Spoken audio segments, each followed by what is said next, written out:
du Kama moo ko wax sama nijaay dañuy dellusiwaat ci yow. waaw fi mu ne nag dañ lay jagleel fin bi. waaw man xam naa ni bi ngay ñëw am nga loo waajal lu rëy ngir Serigne Abbas ak Ngig. waaw kon su ko defee loolu lañ lay bàyyee rek.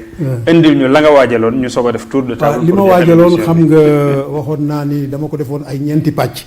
mais comme ni nga animé nii moi je trouve que c'est très magistral. alors ñu mën ci waxtaan. parce que man sama étude yëpp étude littéraire laa ko def en français. mais fu ma waxtaanee dañ may wax ni man dama dégg wolofalu Serigne Abbas. te dégg bi c'est un système boo xam ni nanga nga koy jàngee ndax Serigne Abbas c'est un grand littéraire. moom woyam daf koy respecté. dooro ab dooru xam nga ci wolofu loolu fu jeune de Dakar. waaw doo ko mën dégg. te gis nga wolofal bi. c'est un trésor que Serigne Abbas a légué à l'humanité. moo tax korog ci sama chaîne de télévision maa ngi wax ni. yàlla def na ci tawféex. ndax livre bi dégg naa ni édité nañ ko fii à l'Harmattan. mais wolofalu Serigne Abbas boo koy jàng am na wolof yu kawe yu Serigne Abbas di wax. man damay conseiller ni essayer ko synthétiser nga comprendre ko. waaw man damay comprendre li Serigne Abbas di wax. mais dafay am wax yoo xam ne nag dama koy jekku waxi Serigne Abbas. bu ma jekkoo wax boobu. kooku moom mën naa ko réciter comme par exemple bu may def sama bayaan. ci ñetti mbaar ñi ngi may dégg tout le temps bu may bayaan bay jeex ni loo dawalul mu jëm ëllëg moom moo ko ak lu mu bari bari ñeneen séddoo ko te yaay ko sonnoon perte lépp na mu day réglé ba ñëw ëllëg te yaa fay joxe lay la ca araam mbugal mu sax la lay jural la ca dagan laa gis la lépp ngay biral xam nga kii jekku naa ko mais yeneen yi ma jekkuwul dama koy waxtaane suivant ni ma comprendre Serigne Abbas. macha allah parce que Serigne Abbas nee na koo gis mi ngi am gaalam ak mbaalam di sànn mbaal bi pour feesal ci gaalam ay jën yi mooy nit ñi ñuy napp nee na xippil xool yàlla taxu leen a te yàlla taxu leen a jóg mais xam nga kii waxuma ni ko Serigne Abbas waye te loolu moo fi am ay prophètes yu bees des détourneurs de conscience Serigne Abbas ni la koo fi gis mi ngi am gaalam ak mbaalam te nag di bëgg a jàpp ci jën yi lu fees si gaalam te nag Serigne Abbas ni la yàlla taxul mais xam nga lii boo ko xoolee war nga ko mën a dund ba ñi nga xam ni ñooy këfe duñ la këf. Serigne Abbas këfe bari nañ. duñ la këf. parce que il y a des ñu fiy déclarer ay prophètes. ak ñenn ñoo xam ni alors dañuy détourner xale yi. Serigne Abbas ni la xippil xool. kon Serigne Abbas non seulement philosophie am ak ay wolofalam boo ko mënee ba pare jëm ko dund. bi ci des mu ni yow bu la sa baay dee jullit. sa yaay di jullit. à 7 ans ñu dugal la nga jàng alxuraan. nga jàng loo mën a jullee. bëgg ku la yokk nga dem ci benn sëriñ. Serigne Abbas ko nga dem ci benn sëriñ pour mu yokk la nga def fa biir gis ni sëriñ bi ñu ngi lay jëmale ci bëgg a bàyyi julli. Serigne Abbas nee na bàyyi ko. waaw. ba pare indi misaal bi mu ne mi ngi mel ni rek ku leen jiite ànd ni nañ dem Dakar. waaw ngeen yegg si Bangaay mu bëgg a jubal Kaolack ne ko fii du yoonu Dakar mu ne nag maay seen kilifa dama leen di yóbbu Dakar mais lànkal ndax lu oto ba daw doo yegg Dakar mais xoolal ni ñu ko ni ko Serigne Abbas wax. mu dellu wax aussi ni ak docteur boo xam ni lu ne jàng na ko spécialisé fu ne nga ñëw ci moom mu consulter la xool la ni la yow daal li ma gis ci li ma la war a faj damay dog sa bopp. nga ne ko dogal. yaa spécialisé wu. mais yow da ngay xaru. voilà la pensée profonde de Serigne Abbas. moo tax le problème moo di. dégg wolofalu Serigne Abbas. dina tax sa dënd yéwén.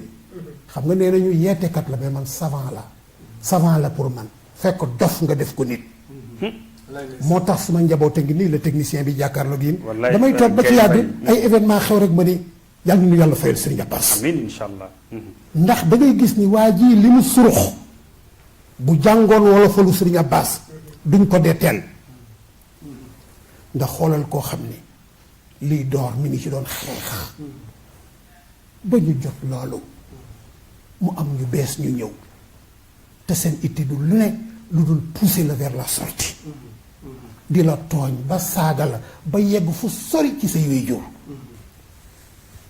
mais kooku réaction bi muy am ivresse la moo raw mandité waaye bu jàngoon Serigne Abbas day dominer situation boobu ndax Serigne Abbas nee na ay woo gis werante ko sos am ku tooñ am ku fayu bu kenn baale woon rek mu jeex Serigne Abbas nag ni bul bangam mooy lan crise de colère nga xam ni la nga taxanoon pendant des années di nga xëy lakk ko parce que quelqu'un t'a poussé vers la sortie moo tax ma wax fenn ni celui qui vous pousse à sortir de vos gonds le silence ou l'indifférence ne sont jamais déshonorants Serigne Abbas ni bul bangam ci mer ba mel ni dof bul xaqataay di rey ca kaw bay xuuyu mel ni ku sëy mel ni ku naan bay jaayu kon Serigne Abbas daf lay pacifier dafay pacifier sa intérieur def la nit da lay indi jàmmi biir voilà moo tax ma wax ni événement bu am parce que am na ñu bari ñoo xam ni dañuy déglu wolofal bi mais wolofal bi boo ko dégloo ba pare di ko dund dans des circonstances ba ñuy këf du la këf bu fekkee ni ñiy woote te nga xam ni kenn xamul fu ñu jëlee seen alal yi ñu ngi këf ci xale yi mais bu fekkee ni dégg nga Serigne Abbas doo ci dem doo leen faale parce que selon Serigne Abbas le bonheur ne s'acquiert pas il ne réside pas dans les apparences chacun d'entre nous le construit à chaque instant de sa vie avec son cœur Serigne Abbas ni rahatul baal la tushtara bil maali nit la koo xam ni daal est-ce que wallahi ku ko mos te nag chance su Sénégal la Serigne Abbas ndax ba mu sëppoo ci hôtel Ivoire gis population yu mel ni ay noppati jaboot bind na ci ca Côte d'Ivoire bu fa ñaanoon des te ñun ñooy nekk ay ñat ñu la nekk ay nitu yàlla mais mu ñibbisi fii ci njabootam moo tax sa julli ren bi may bayaan ba waxtaan kii Serigne Moustapha Salim Abbas radiyallahu taala li mu nu defal wax nag ni Serigne Abbas Serigne Abbas fay doom baaw na ba yegg si ñetti mbaar mais baaw na ba dem fu ne à travers l'Afrique seulement famille am nag dañu nekkul ñoo xam ni dañuy coow sàmbakati mbuub góor gi Amadou Mbuub moo ko jur doon kenn koo xam ni ku jeexoon tàkk ci Serigne Abbas moo doon conseiller bu Umar Bongo Bernard Bongo la tuddoon Samba Umar Bernard Bongo di catholique di bokk dans la race pygmée waaye yàlla dogal ci njabootu Serigne Abbas yi mu daan génne mu am ci doomam bu ñuy wax sàmbakati Mbuub góor gi Amadou Mbuub juru ko macha Allah góor gi Amadou Mbuub du woon ku jeex takk ci Serigne Abbas nettali nañu ni alors doomam ju feebar sax Serigne Abbas la koy fayee kaas rek def ndox yaa Serigne Abbas yaa Serigne jox ko nga naan mag ñaangoog doomam jooju sàmbakati yàlla na ko yàlla xare àjjana amiin insha Allah amiin sàmbakati Mbuub boobu conseiller culturel wu Bongo la woon daan ko conseiller valablement mais nag di indi la pensée profonde de Serigne Abbas ci ni mu war a gouverner alors sàmbakati boobu doomu Serigne Abbas la kon nag al faydu Serigne Abbas dem na ba Gabon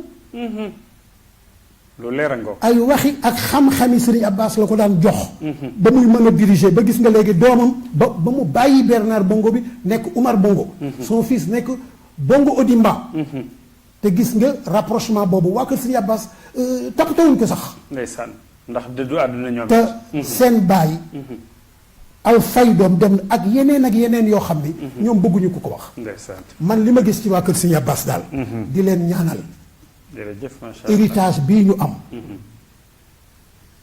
neex na ñoo àndal de dama ko daan wax ni leen fa tabaarakallahu bu weeru koor jotee ñu bari dañuy tuñ di yóbbu ay suukar seen kër sëriñ ñoom nag bu fekkee ne ñu ngi jub koor gi ku ne da ngay tuñ di yóbbu suukar sa kër sëriñ ñoom bu koor jotee ku Serigne Abbas jur da ngay tuñ di jox suukar nit yàlla yi jaamu yàlla yi ñoom te foofu da ngay sentir ni seen xol dafay sedd ci bi ñuy génn di ko joxe ndax dañ ko doon nag ci góor gii nga xam ne la ma ko wax mooy dama ne Serigne Abbas ci géej ga la jaayante diigal la mu yoroon sóobu ndax voyage am boobu mu jógee Fès.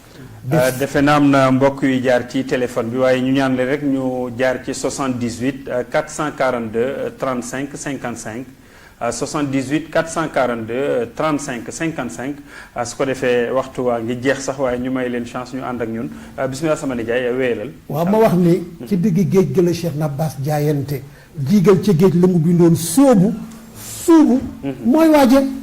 ñu interpellé ni ma lu tax nga ni ca digg géej ga ma ni waaw. ca digg géej ca digg géej ga la Cheikh Nabaas jaayante. diigal ca géej la mu bindoon suubu mooy waaja. ma waxtaan ci Dakar ñun ma loolu bu loo ci jublu ma ni mais ba mu defee 6 mois Fès ñu ubbil ko buntu Cheikh yëpp mu def ay recherche am yii mu def ko ci ay connaissance am bi muy ñibbisi nag ci bateau bi mu duggoon ci cabine privée mu nekk ci xabdu bu metti yore kurusam am benn këyit bu naaw jaar ci hublot yi dal ci mantoom Cheikh Nabaas ne na mbind ma sax xaw na far muy formule ba moom nag moo xam formule ba la defee li muy def. formule ba daal formule ba la. formule ba mooy. daal baatin la. formule ba mooy moo tax ma ne ko Serigne Abbas yaay doomu ruuxu Cheikh ci lu wér. radiyallahu taala sa deret jaxasoog josop. Cheikh Nabaas dafa Cheikh Ahmed Tidiane Chérif El Fati bi daf ko nawlo ba deretam jaxasoog deretam. boo fëggee buntu Cheikh. boo fëggee buntu Cheikh. surtout Cheikh Nabaas lay ubbil. yàlla nañ ko yàlla fayal. di sëtu Serigne Abbas di sëtu Cheikhouna Tidiane. Cheikh Ahmed Tidiane. jërëjëf sama nijaay El Hadji Aram Mbaye macha allah intervention bangok am na nag foo ñu duggaloon ci ngiig loolu moom dama lay ñaan nga dellusiwaat édition spéciale rek nga waxal ñu nag lan mooy ngiig macha allah kooku moom ñu ngi la koy ñaan bu baax a baax a baax.